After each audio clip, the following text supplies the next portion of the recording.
I was just really affected when I heard the news, and then so we set up. We had met the person who founded the youth center.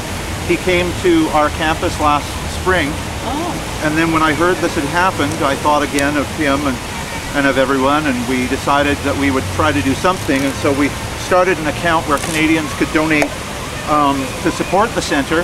And then after we did that on Facebook, Carmel Facebooked me and told me that Nir was her cousin, and so it became far more personal and immediate. So we decided to do this vigil, and so it just sort of came together. We talked to a couple of rabbis and community people, and I wrote a story for Extra West, the gay and lesbian newspaper, and we put something. I wrote a story for the Jewish Independent newspaper as well. And so we'll see what happens tonight. But I know that a lot of people have been spreading the word, lots of different congregations, and I even saw that a gay Muslim organization was sending around a notice about this. So.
Rabbi of Congregation Temple Shalom here in Vancouver.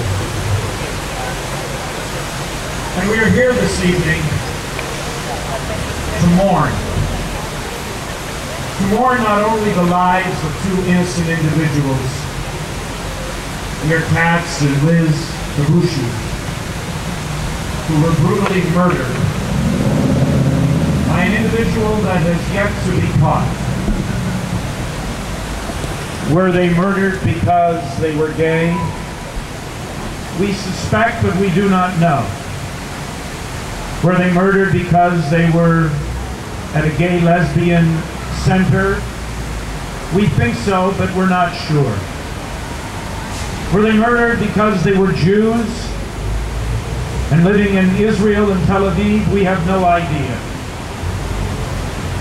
We do know that the police chief, the mayor, the prime minister, and the president of the state of Israel are all outraged by this massacre and this senseless spilling of blood. We are here to mourn also a sense of decency. We are here as we gather 30 days after this event,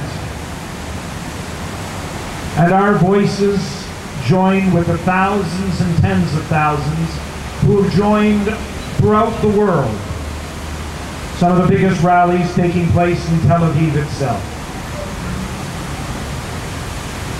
We wonder why. How is it possible that individuals who are working to support other individuals, a youngster, 16, a week before her 17th birthday, is cut down by an assassin's bullet. A young counselor whose family, and we will hear more about that, has heard and seen untold tragedy in their life, is also cut down. We are here because we care.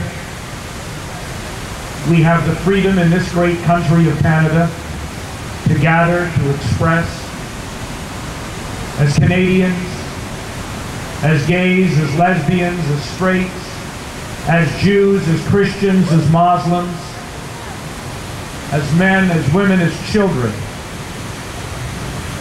We are here to give our support not only to Carmel and her family, but to those precious families in Israel who still mourn the terrible loss of their son, their brother, their cousin, their daughter, their sister. May God hear our prayers, and may we resolve that this is not how humans need to act. That we find a way to express whatever differences there may be, not through a sense of violence, through human discourse, and to understand that there are things that we will agree with and things that we will disagree with. So be it. As humans, we can and we must do better. This is not why God created us. This is not why we have this matana, the Hebrew word for gift of land, of life. We can and we must do better. At this point, I would like to call on Matt Lockyer from the Alpha Epsilon Phi fraternity, who will be speaking on behalf of the president, Jonathan Lerner, who is out of town at this time. Matt.